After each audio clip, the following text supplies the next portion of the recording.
What's up guys? Kumusta kayo? It's me again, Joseph Kate. So for today's video guys, let's talk about new video online banking application.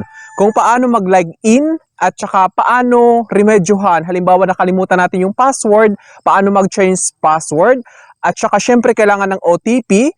Ang mangyayari ngayon kung nawala yung SIM card na nakalink dun sa account ninyo, kailangan nyo ngayon palitan yung SIM card. So kung paano nga ba, ano nga ba yung dapat gawin, ituturo ko sa tutorials na ito. So solusyonan natin yung pinaka-main reason, pinaka-main problem kapag naglalagin tayo sa new online banking. Kasi galing tayo sa old app at yung iba nakakalimutan yung password, nakakalimutan yung username. So ituturo ko sa inyo guys kung paano ma-retrieve yung username or password. At saka kapag nawala yung SIM card, ano yung dapat gawin? Kapag na-deactivate, kasi may case na na-deactivate yung SIM card, dahil nga hindi na-loadan. Sa case kasi ng kakilala ko guys, na-deactivate yung SIM card niya kasi hindi niya na-loadan. Pero bago yun, nais muna kita imbitahan na mag-subscribe sa YouTube channel ko kung bago ka pa lang kasi marami pa po akong i-share ng mga tutorials, experience and knowledge in the future. Kaya naman huwag niyong kalimutan mag-subscribe for more videos. So unahin ko na guys yung solution sa SIM card. Halimbawa nawala or na-deactivate.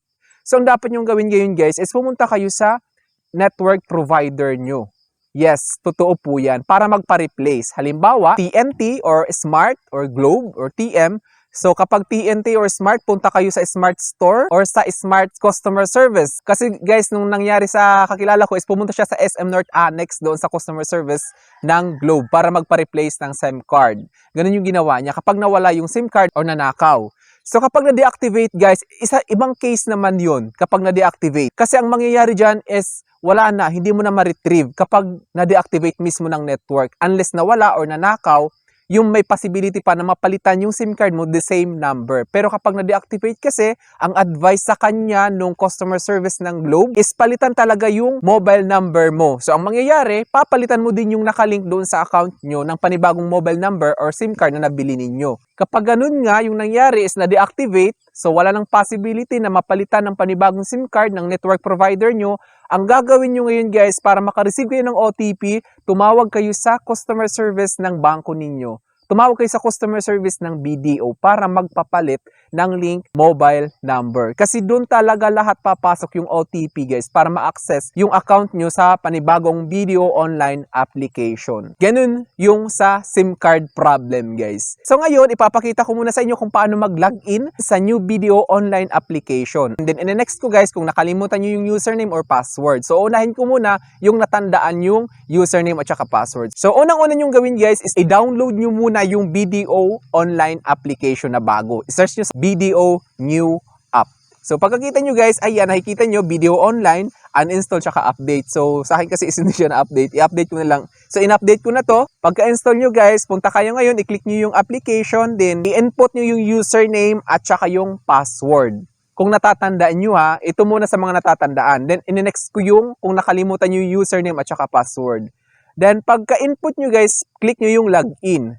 So, nakalagay dyan, next, pagka-click nyo ng login, we need to make sure it's you. So, aantayin nyo ngayon yung one-time PIN na ipapadala sa nakalink na SIM card sa account ninyo. So, antayin nyo lang na dumating. Ayan, nakita nyo dumating na. Pagkadating nyan guys, i-input nyo syempre yung OTP. Pagka-input nyo, dediretso siya ngayon, enable biometrics. So, login fingerprints. Kapag gusto nyo via fingerprints na lang, next login. So, para mabilis na guys, maybe it's later nyo lang. Ngayon, nakalagay dito, set a 6-digit PIN, create a 6-digit PIN for added security. So, itong 6-digit PIN guys, ito na yung gagamitin nyo kapag lalagin na kayo sa new BDO online banking application. So, gawa kayo ng 6-digit PIN, huwag yung kakalimutan yon. At saka yan, pagka-create nyo, pupunta ngayon sa confirm PIN. Please retype your newly created PIN. So, i-retype nyo lang kung ano yung una yung ginawa na 6-digit PIN. Pagkatapos doon is device registered successfully. So, successfully link na yung account ninyo o yung device ninyo sa video online nyo. Then, i-click nyo yung OK. Pagka-click nyo ng OK, guys, makikita nyo yung manage your accounts, choose which video accounts you would like to know. Then, next nyo lang yan, guys, kasi ayan, makikita nyo, new look, easier notification. Next nyo lang ulit, easily save to favorites. Next nyo lang ulit, enhance security. Then, pagkadating dito, sa dulo na, let's get started. So, i-click nyo lang yung let's get started. So, ayan na guys, na-open nyo na yung account ninyo sa new video online application. So, yun. Next natin ngayon pag-uusapan guys is kung paano i-retrieve yung username or password. Kasi kadalasan talaga guys, kapag matagal na hindi kayo nakapag-login sa new video online account, makakalimutan nyo yung PIN or usernames. I-open nyo ngayon yung newly installed video new online application. Then, ka-input nyo na mali yung username or password, lalabas yung incorrect username or password. So, ang dapat nyong i-click is need help. Need help nyo lang. Then, what would you like to do? I'd like to get my username. I'd like to reset my password. So, let's say na lang yung nakalimutan nyo is yung password. Pero ito guys, kapag nakalimutan nyo pareho, yun lang yung problema natin dyan. Kailangan nyo talagang tumawag sa customer service contact center ng BDO para doon kayo magpa-change. Kasi wala na tayong magagawa kundi kailangan talaga yung may mag-access ng records natin, which is yung contact center na mismo ng BDO. Ayan yung contact center nila guys.